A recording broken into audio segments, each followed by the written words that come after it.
สวัสดีมาทุกคนเนาะพอดีเขามีรถเข้ามาใหม่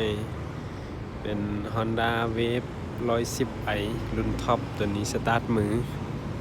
เป็นรถปี2022เอกสารแต่ว่าครบสุดหมดเลยป้ายรถเขาวางตัวนี้มีปุ่มเรื่องบัตรแข่งใบซื้อค่ายเขามีให้ครบสุด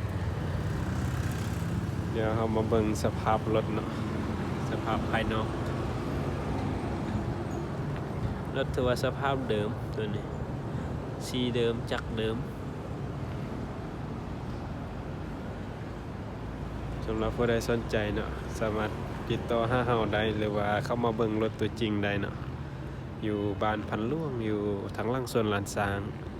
เมืองแขวงหลวงพระบางจ้ะสภาพ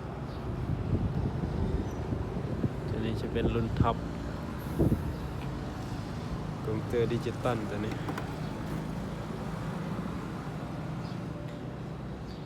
แลนได้20,000 ปลายตัวนี้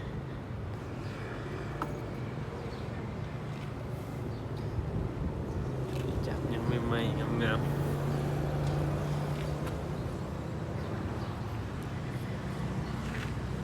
สำหรับผู้ใดสนใจติดต่อเฮาได้เนาะเบอร์โทรแม่น020 5458 0094เป็นเบอร์โทรเบอร์แอปพร้อมเลย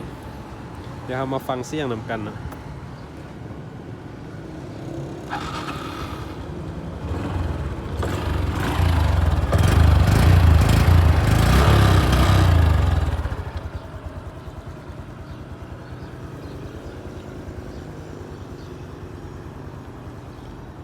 ระบบไฟเทวาได้หมดปกติหมดเนาะไฟต่ำไฟสูงไฟเลี้ยว